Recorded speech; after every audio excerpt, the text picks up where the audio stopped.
Langsung kita berikan latihan soalnya. Di bawah ini yang bukan merupakan anggota dari panitia 9 adalah A. H. Agus Salim, B. K. H. Wahid Hasim, C. Sukarni, D. A. Maramis, atau E. Ahmad Subarjo. Ingat, kita akan juga berikan bagaimana langkah kita untuk menghafalkan agar kita mudah bagaimanakah susunan dari panitia 9 ini. Untuk konsep dasarnya, panitia 9 di sini adalah sebuah panitia yang dibentuk dengan tujuan untuk merumuskan dasar negara Indonesia. Nah, yang termasuk panitia 9 di sini adalah Insinyur Soekarno sebagai ketuanya, kemudian Muhammad Hatta sebagai wakil ketuanya, sementara anggotanya adalah Agus Salim, kemudian Kiai Haji Wahid Hasim, Maramis, kemudian Muhammad Yamin, A.B. Kusno Cokrosuyoso, Abdul Kahar Muzakir, kemudian Ahmad Subarjo. Nah, kalau lihat dari sini sudah terlihat bahwasanya jawabannya adalah yang C, Sukarni, yang tidak termasuk dari panitia 9. Tapi kita akan berikan triknya untuk menghafal ya, agar kita mudah menghafal siapakah saja yang termasuk ke dalam kepanitiaan 9 ini. Untuk contoh menyingkat daftar nama tersebut, yaitu kita pakai jembatan keledai Nota Sawah Maryam Kusharjo. Saya ulangi lagi, Nota Sawah Maryam Kusharjo. No di sini adalah untuk Insinyur Soekarno, Ta di sini adalah Muhammad Hatta, Sa di sini adalah Agus Salim, Salimnya, Wah di sini adalah Wahid Hasim. Jadi Nota Sawah, No-nya adalah Soekarno, Ta-nya adalah Hatta, Sa adalah Agus Salim, Salimnya, Wah adalah Wahid Hasim. Kemudian Maryam, Mar di sini adalah Maramis, Yam di sini adalah Yamin atau Muhammad Yamin. Oke, Nota Sawah Maryam. Sedangkan Kusharjo, Kus di sini adalah Kusno untuk Abi Kusno. Kemudian Har di sini adalah Kahar atau Abdul Kahar Muzakir. Jo di sini adalah Subarjo atau Ahmad Subarjo. Saya ulangi lagi, Nota Sawah Maryam Kusharjo. Nota, no, ini Soekarno, Ta, Hatta, Sa, Salim, Wah, Wahid, Wahid Hasim, Mar di sini Maramis, Yam adalah Yamin atau Muhammad Yamin, Kus di sini Kusno atau Abi Kusno, Har di sini adalah Kahar, Jo Subarjo. Oke, seperti itu untuk menghafalkan yang termasuk ke dalam panitia 9. Nota Sawah Maryam Kusharjo. Jadi jawabannya adalah pilihan jawaban yang C ini ya. Lanjut kita di soal berikutnya nomor 22. Pemilihan umum adalah salah satu bentuk implementasi dari pemenuhan hak dan kewajiban rakyat di negara demokrasi. Adapun pemilihan umum yang pertama di Indonesia dilaksanakan pada tahun A 1945, B 1948, C 1950, D 1955 atau E 1966. Ini mudah ya. Untuk pemilu yang pertama kan sudah sangat familiar bagi kita ya, atau 1955 jawaban yang D. Tapi perlu kita ingat, kita berikan penjelasan mengenai daftar pemilu yang pernah dilaksanakan di Indonesia. Yang pertama pemilu yang ke-1 itu tahun 55. Kemudian yang kedua jaraknya sangat lama, ini ada tahun 71. Pemilu yang ketiga 77. Kemudian di sini setelah 77 tambah 5 tahun 82. Kemudian tambah 5 tahun lagi 87, mulai stabil ini. Tambah 5 tahun lagi tahun 92. Tambah 5 tahun lagi 97. Kemudian di sini ada yang spesial. Dari pemilihan yang ke-7 ke 8 ini hanya 2 tahun selisihnya. Pemilu yang ke-7 97, pemilu yang ke-8 99. Jadi ada catatan khusus dari pemilu yang pertama ke yang kedua jaraknya panjang ya. Nanti kita akan berikan catatannya. Kemudian setelah ini ke pemilu 9 stabil lagi 5 tahun kemudian. 5 tahun kemudian di pemilu yang ke-10 tahun 2009, kemudian 2014 dan kemarin 2019. Untuk menghafalnya kita perhatikan di sini untuk mempermudah dalam hafalan. Secara normal pemilu dilaksanakan setiap 5 tahun sekali, kecuali ada 3 pemilu yang pelaksanaannya istimewa, yaitu pada pemilu yang kedua, yaitu 16 tahun kemudian setelah pemilu yang pertama. Pemilu yang pertama 55, pemilu kedua 16 tahun kemudian, yaitu tahun 71. Oke. Kemudian pemilu yang ketiga 6 tahun setelah pemilu yang kedua, yaitu tahun 77 tadi ya. Setelah itu normal setiap 5 tahun sekali. Kemudian ada pemilu yang ke-8 tadi di tahun 97. ditambah 2 tahun, tahun 99-nya. Itu yang spesialnya, yang sedikit berbeda, ada pengecualian, tidak 5 tahun sekali. Yang lain sama, 5 tahun sekali. Jadi ini jawabannya adalah pilihan jawaban yang D. Itu hanya untuk bagaimana cara kita untuk memudahkan dalam hafalan saja.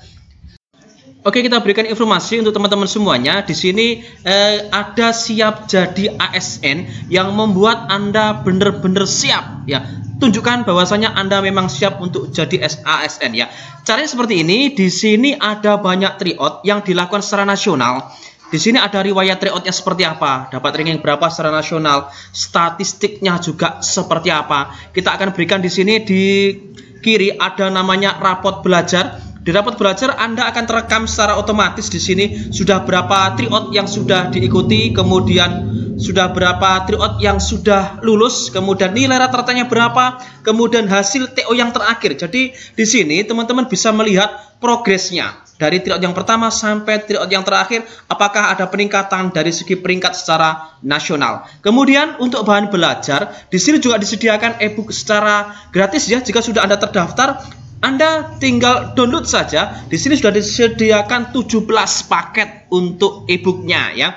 Kemudian kita akan berikan promo untuk teman-teman semuanya. Bagi yang selalu nonton Klub Matematika, kita akan berikan promo diskon 50.000. Caranya adalah menggunakan kode kuponnya yaitu Klub Matematika, KLUB tanpa spasi, huruf kapital semua, Klub Matematika. Dari harga semula yang 149.900, Anda akan dapat diskon Rp50.000. Berarti tinggal Rp99.900. Jadi sangat-sangat murah dan powerful sekali. Langsung saja kunjungi siap jadi ASN. Tidak usah sulit-sulit. Sudah kita sediakan linknya di kolom deskripsi. Ingat, kode kuponnya adalah Klub Matematika ya. Tryoutnya juga banyak di sini untuk teman-teman yang ingin bagaimana sih siap jadi ASN ini seperti apa. Ini kita berikan paket gratis ya untuk coba dulu, beri satu paket gratis untuk free ya, untuk free di sini. Mau coba-coba silakan atau langsung beli satu paket juga boleh. Atau yang powerful di sini, langsung saja saran saya beli yang 29 paket. 19 paket yang ada submaterinya dan 10 paket yang full sesuai dengan Permenpan RB terbaru ya. Jadi ini yang diskonnya 50.000. Dari harga semula 149.900 potong 50.000 tinggal 99.900. Yuk daftar sekarang juga. Lanjut kita di soal berikutnya nomor 23. Undang-Undang Dasar 1945 memuat ketentuan-ketentuan dasar dalam pelaksanaan kehidupan berbangsa dan bernegara.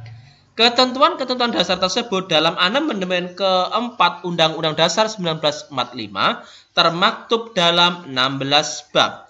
Adapun berikut ini merupakan hal yang dibahas dalam bab 15 kecuali A. Semboyan negara, B. Asas negara, C. Lambang negara, D. Bendera negara, atau E. Bahasa negara. Akan kita berikan penjelasan bagaimana di bab yang ke-15 ini yang ditanyakan. Oke, berdasarkan uraian berikut, hal yang ditanyakan dalam soal adalah ketentuan yang tidak diatur dalam bab yang ke-15. Untuk menjawab hal tersebut, maka perlu kita lebih dahulu mengetahui hal-hal apa sajakah yang menjadi atau yang dibahas pada bab yang ke-15 Undang-Undang Dasar 1945. Kita mulai dari di pasal 35, di sini yang berbunyi sebagai bendera negara Indonesia adalah sang merah putih, berarti tentang bendera. Kemudian berikutnya di pasal 36 adalah tentang bahasa. Kemudian di pasal 36A ini mengatur tentang lambang negara. Kemudian 36B-nya tentang lagu kebangsaannya.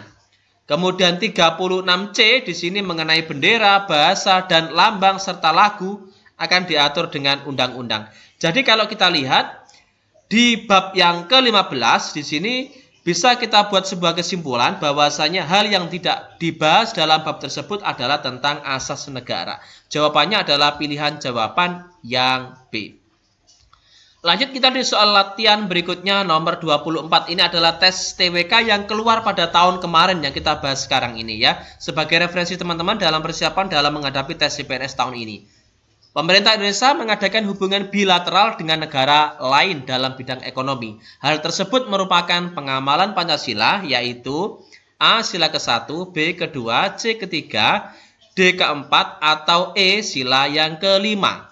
Melakukan hubungan bilateral dengan negara lain dalam bidang ekonomi. Oke, tindakan pemerintah Indonesia tersebut bila kita identifikasi dari sudut pandang Pancasila, maka tindakan tersebut menjiwai butir pengamalan sila yang kedua, yaitu mengembangkan sikap hormat, menghormati, dan bekerja sama dengan bangsa lain. Jadi jawabannya jelas pilihan jawaban yang B, sila yang kedua. Lanjut kita di soal berikutnya, nomor 25.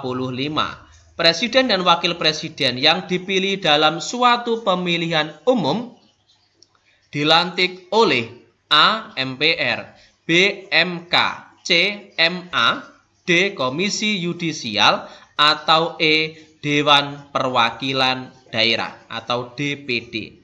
Oke, di sini kewenangan untuk melantik presiden dan wakil presiden yang terpilih dalam pemilu adalah kewenangan dari MPR. Dasarnya adalah di sini sesuai dengan isi dari pasal 3 ayat yang kedua Undang-Undang Dasar 1945 yang berbunyi Majelis Permusyawaratan Rakyat melantik presiden dan atau wakil presiden. Jadi jelas jawabannya adalah pilihan jawaban yang A.